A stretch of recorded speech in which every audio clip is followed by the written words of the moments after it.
Mga ka-viewers, ito po yung part 2 ng ginagawa nating Filipiniana sleeve na cakes po ang design.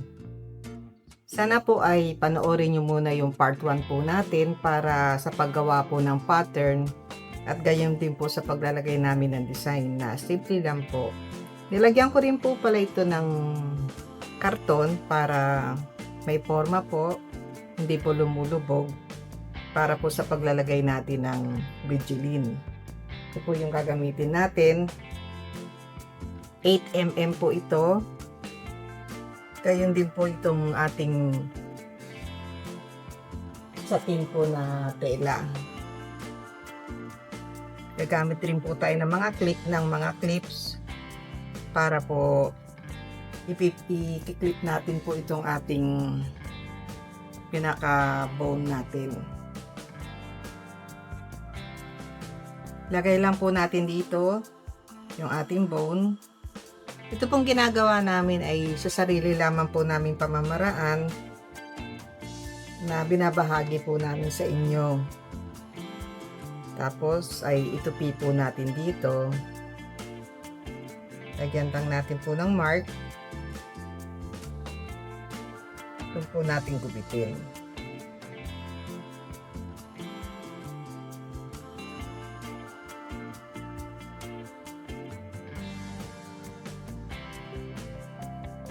Lagyan na rin po natin ng tape para hindi po magalaw.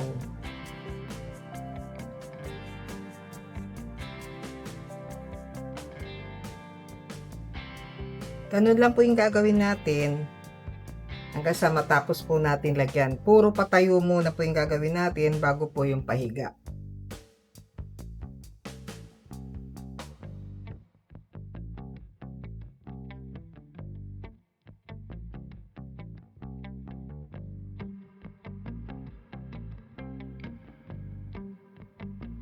Siguraduhin niyo lang po na diretso yung ating Bridgeline. Kaya po nag-slant kanina dahil pa-slant na po to. Isusunod po natin dito sa korte.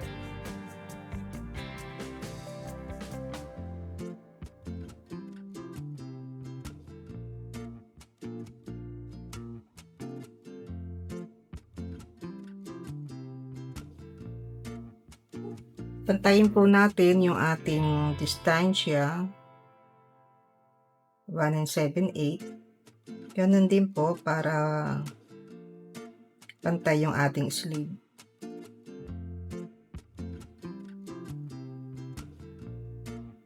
Kapitin lang natin po yung sobrang konti.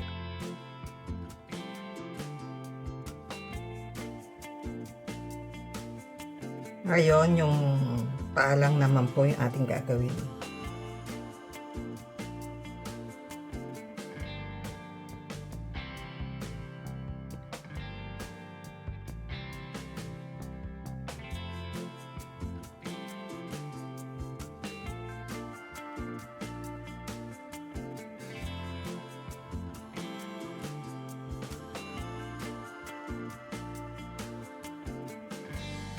Pagtagpuin lang po natin sa center.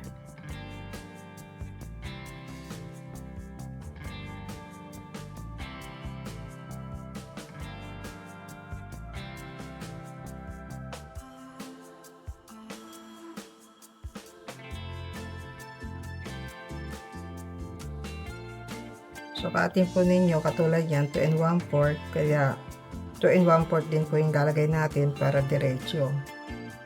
Iusog lang po natin itong ating bone.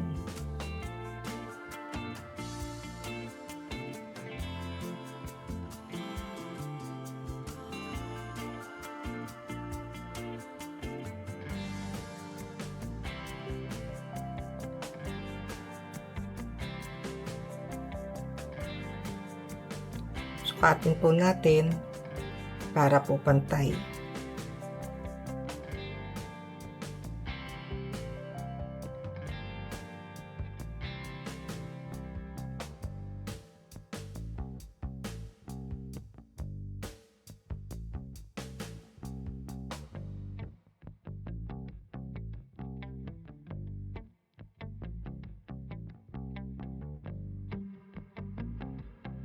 Sukatin din po natin para lagi pong pantay yung ating gagawin.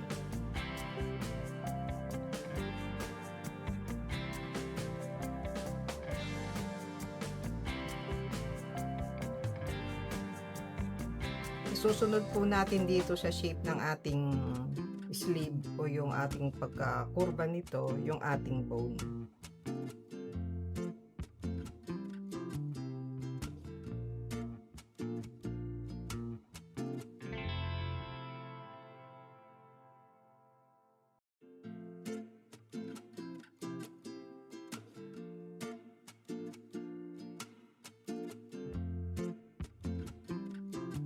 Ngayon, pwede na natin alisin yung ating pin, yung ating clip, dahil gumamit na po tayo ng tape.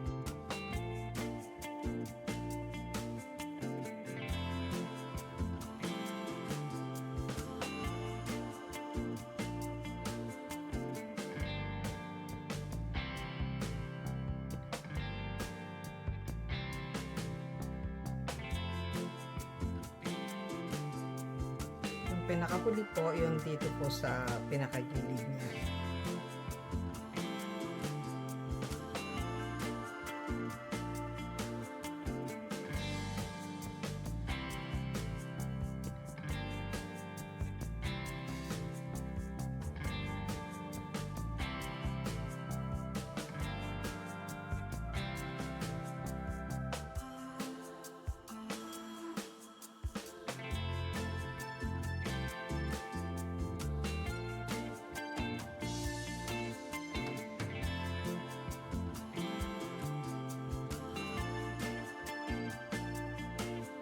Sukatin po natin para pantay po sa kabila.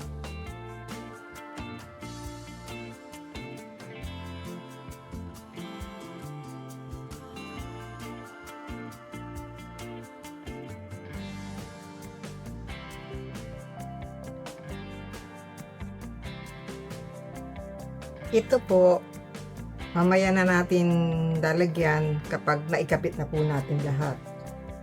Ang gagawin natin na susunod po ay mark po natin para alam natin kung saan po yung pwesto.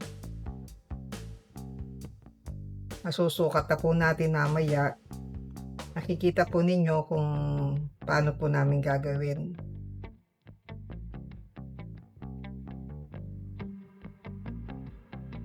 Para may guide na po tayo.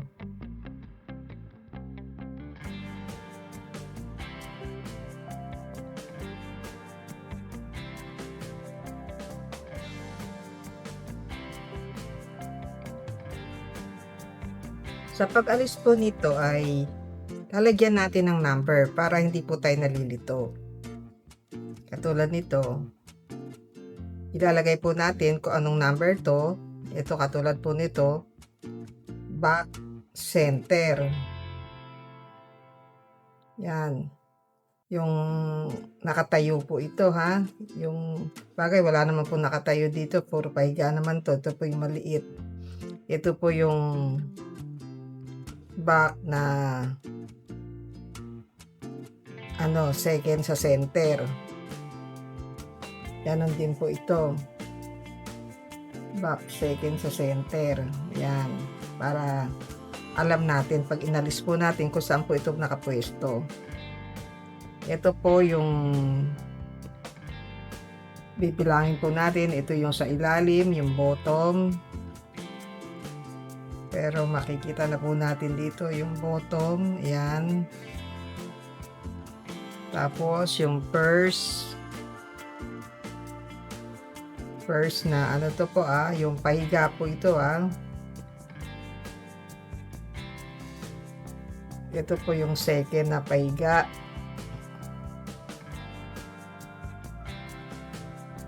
Ito po yung third.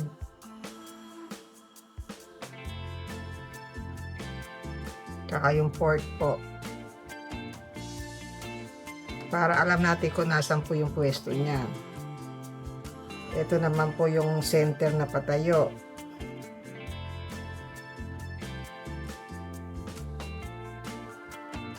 Tapos yung second.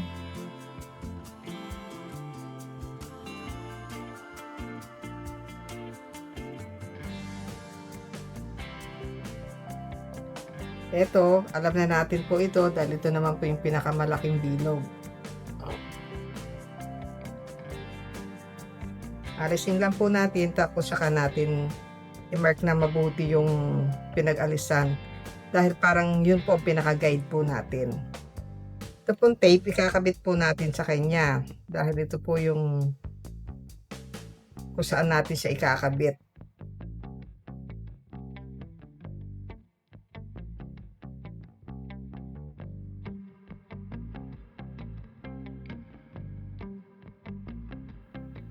Lagyan na rin natin para hindi kayo malito, paikot. Sulat natin ang paikot.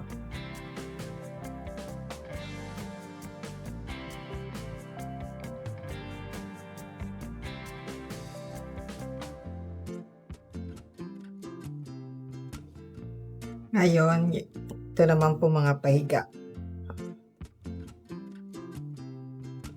Bottom to, pahiga.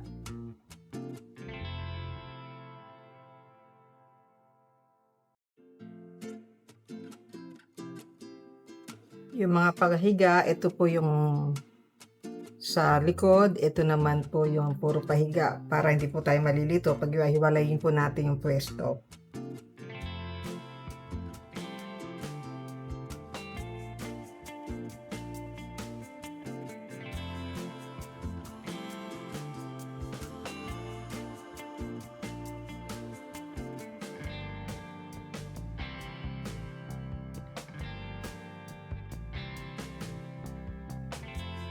Tatanggalin ko lang po ito lahat. Pagsama-samahin lang po ninyo yung magkakasama, yung pahiga at saka po yung patayo para hindi po tayo malilito. Minark ko na rin po yung pinaglagyan natin ng boning, yung Regilin po. Ngayon naman ay gagawa po tayo ng bias. Saka tinape ko na rin po pala yung magkakasama, yung pababa, tsaka yung patayo, yung pahiga at patayo para hindi po nakakalito mamaya.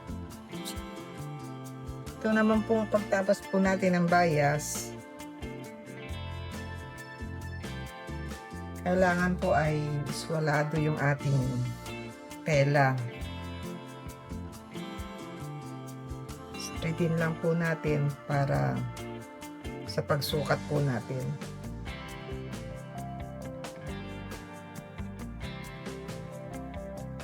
Kung 6 inches po yung nilagay natin dito sa mula rito sa kanto hanggang dito po sa side na tela, ay ganun din po ang gagawin po natin sa kabila. Tapat din po natin dito sa guhit. Yung 6 inches dito rin po, saka po natin guhitan.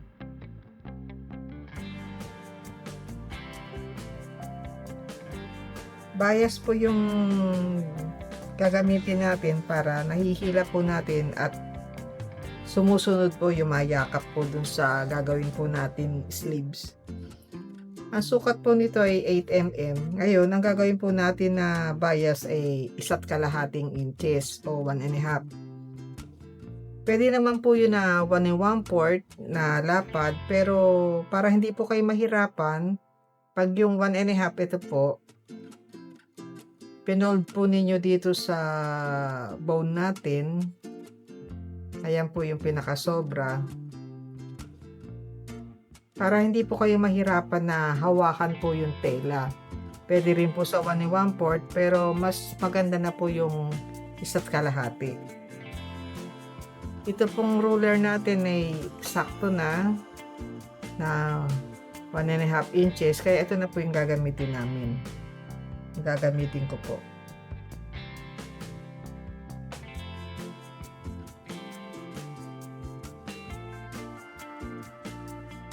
Dito po ay matatansya nyo na to kung ilan lang po yung gagawin nyo. Pabibilang nyo po ito.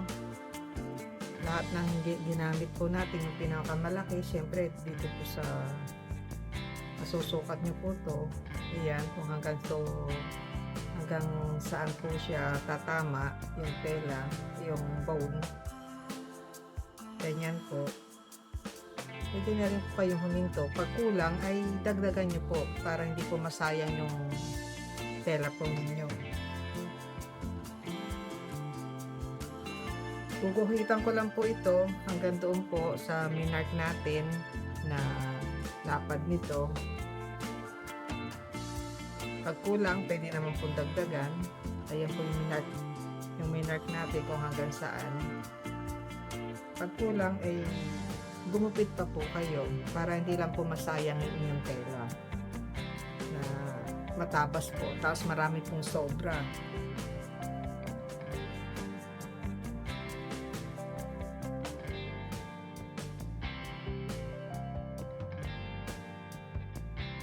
Guguhitan ko po ito hanggang doon, gugupitin, at pagkatapos po ay yung pagtahi na po natin yung gagawin po natin.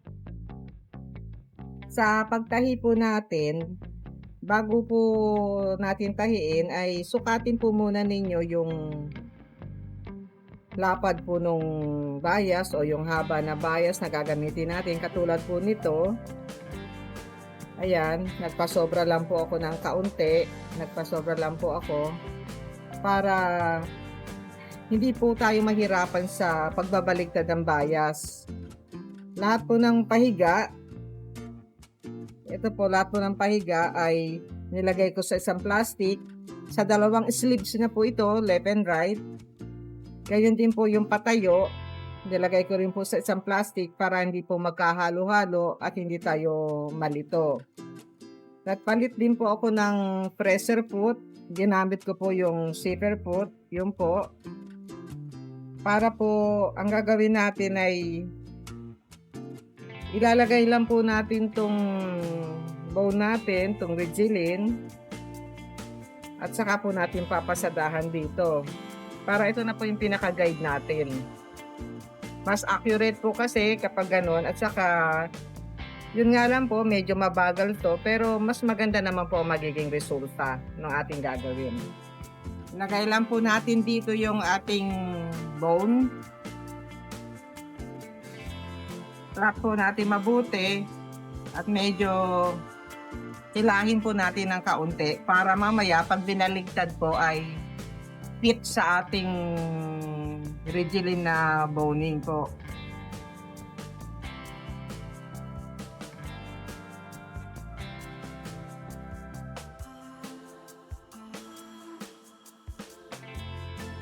Tatapusin ko po muna lahat ito, tatahiin.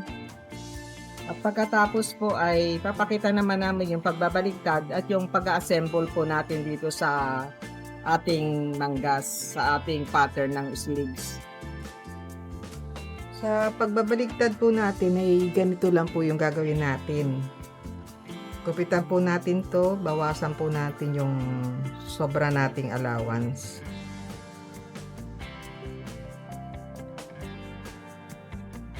Meron po kaming ginawang alambre rito, nilagyan lang po namin ng yung dulo po, tinupilang namin po ng maliit. Pasok lang po natin dito sa ating bias na ginawa o tinahi.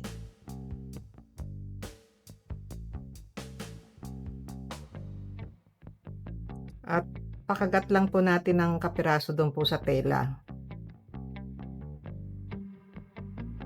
So po, pasok lang po natin ng kaunti doon.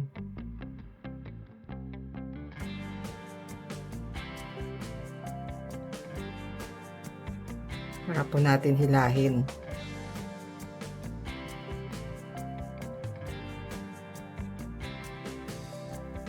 Ganun lang po yung ginagawa namin pagbabaligtad. Sa paglagay natin po ng bone, ito po yung patayo. Makikita nyo naman po yung haba po nito. Kung alin po yung mahaba na bias natin, yung bias string natin, ay yun po yung pinaka-center do sa patayo. At dito po, naalis ko na kasi yung tape, yung pinakamahaba rito, ay yun po yung nasa gitna. Lagyan lang po natin ng o gupitan po muna natin kaunti ito para hindi po matulis sa pagpasok natin dun sa bias string natin. Lagyan na rin po natin ng maliit na masking tape para po hindi sumusugat sa tela.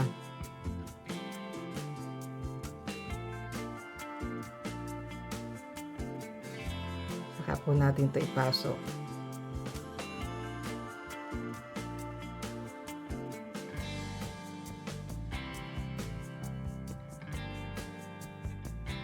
Unahin po natin ng konti. Yan, may sobra pa tayong allowance. Gupitin lang natin po yung dulo. Tsaka po natin ipasok sa loob. Alisin po muna natin yung tape.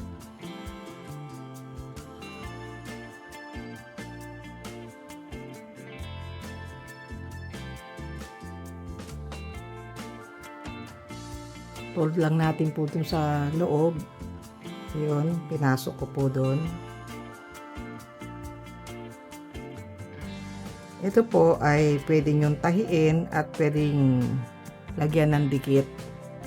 Itong pinaka dulo po. Ito. Yung dulo po natin. Pwede po itong lagyan ng tahi o pandikit po yung fabric glue po. Tapos dito naman po sa kabila, medyo hilahin nyo po ng konti. At gupitin natin. Gupitin po natin dito sa dulo. At ipapasok din po.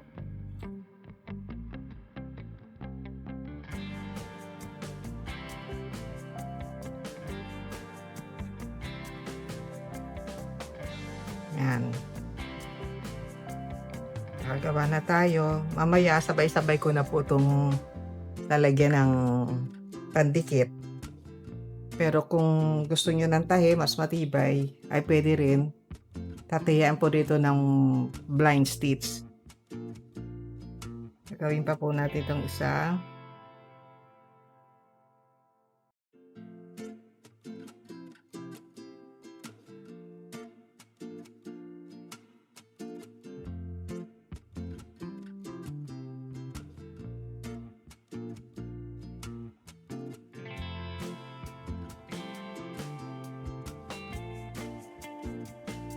Dali lang po magpasok pag nalagyan po ito ng masking tape sa dulo.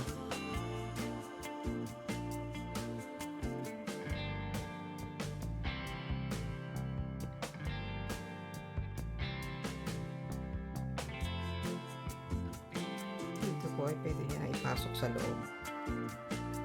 Yan lang po yun. Ayusin lang po.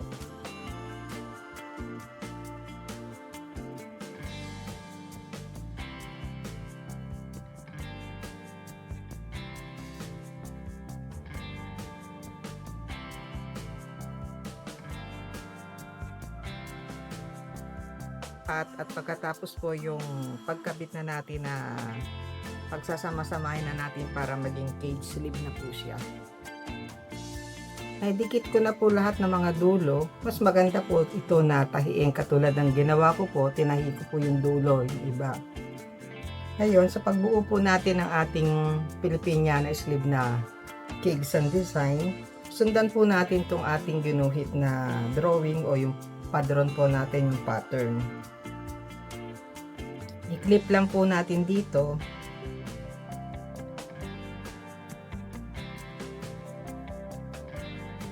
Ganun din po sa likod.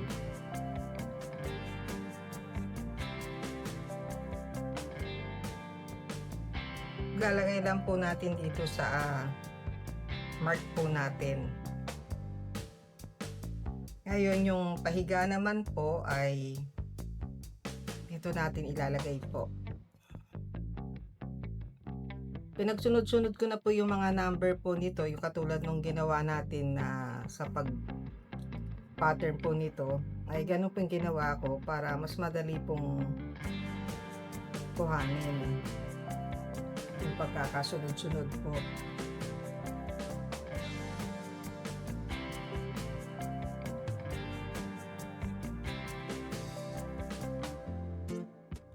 mas lalo natin itong aayusin kapag naidikit na po natin.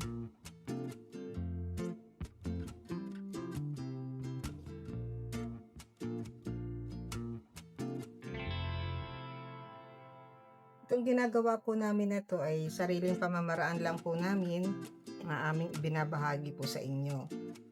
Iba po yung ginagawa po talaga ng mga professional na talaga pong sila yung mga gumagawa dito. Ito po yung sarili lamang po namin pamamaraan.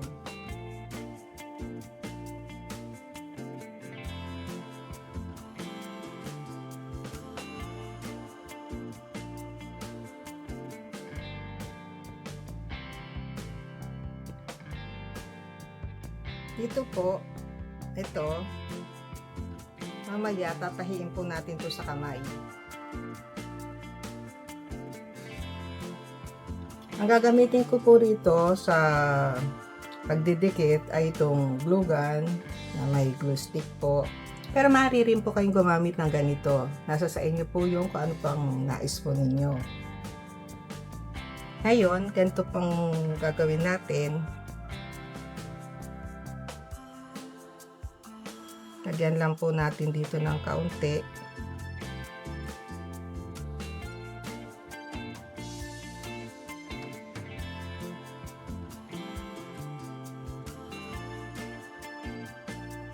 Ganun po ang gagawin ko sa lahat dito po. Kaya dito po yan. Itong sa ilalim, mamaya na po natin lalagyan. Ang susunod po natin ay yung dito.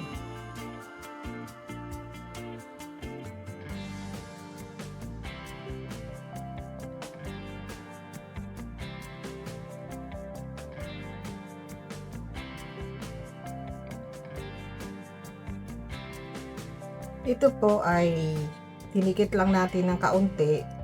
Itak nyo pa rin po sa ilalim para po mas matibay. Ang isusunod po naman natin na ikakabit ay ito pong sa gilid.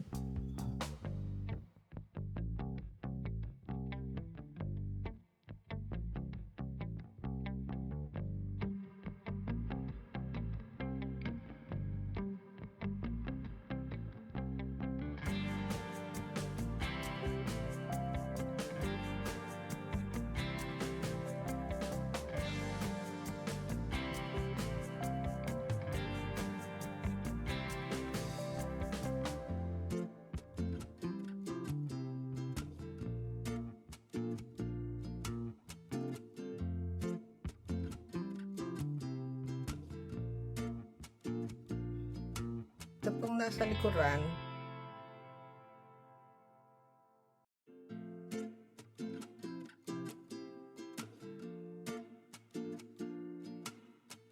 ay imamark lang po natin dito. Ito pag ginawa ko po ito, sinukat ko po dito yung bilog at pagkatapos po ay tinahi ko, nilagpas ko yung tela para mas matibay po. Imamark lang po natin. Ito po yung pinaka-center. Lagay niyo po sa center. Para dito po natin itatapat ito pong mga bias po natin, yung mga nakalagay sa bone.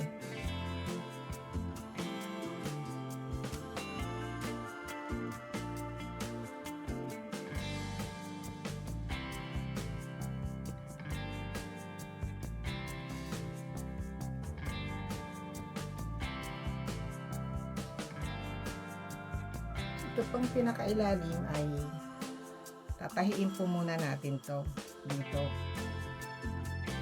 Kaya hindi ko po ito kinabit kanina kasi hindi po natin matatanggal. Tatahiin ko lang po ito at pagkatapos po ay ididikit dito. Diyan. Kapag natahi na po ninyo ay ilagay lang po ninyo dito ulit para po ma-mark po natin.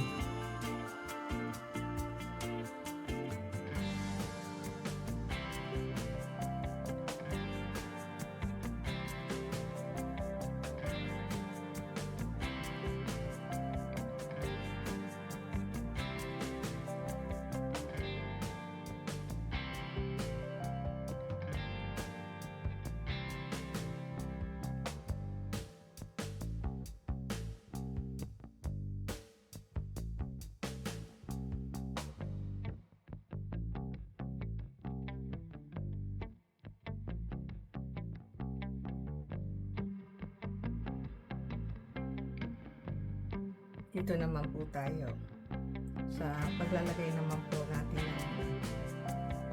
magko-connect na po natin ang ating armhole. Dito naman po tayo sa pagko-connect po ng ating armhole. Yung pinaka-center po, dito po, tapat lang po natin itong ating bones, yan po. At tahiin po natin ng lahat po ito, tahiin natin sa loob. Pag ganyan po, ididikit po natin. Tatahiin ko lang po ito lahat. Itatapat lang po ninyo.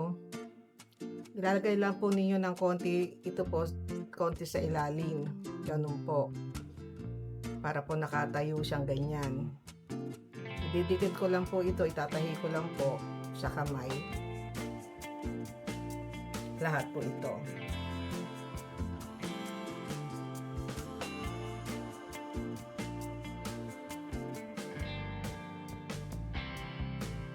Para lang din po kayo nagkakabit ng Filipiniana sleeve po sa armhole.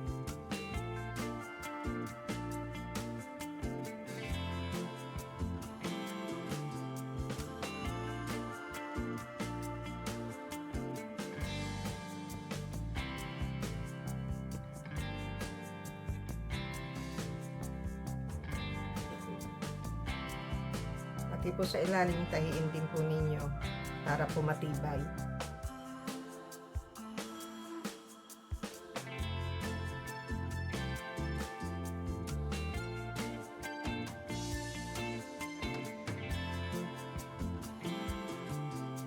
Ganyan po yung gagawin natin sa lahat po. Nilagyan ko po ito ng design na bulaklak at ganito po yung paggawa namin. Simple lang po. Ito po ay ribbon na satin. 3 inches po yung haba. Fold lang po ninyo sa gitna. Ikot lang po ninyo ng 2 beses. Lagyan nyo po ng dikit sa ilalim para po hindi naaalis sa pagkadikit yung bulaklak po natin. At paliin lang po ninyo ng sinulid. At makakagawa po kayo nito, simple lang po ito. Kung naibigan po ninyo yung aming tutorial videos, ay paki-subscribe po sa aming channel, paki-click din po yung notification bell po, at paki-share din po. Maraming salamat po sa mga nag-subscribe na po sa aming channel.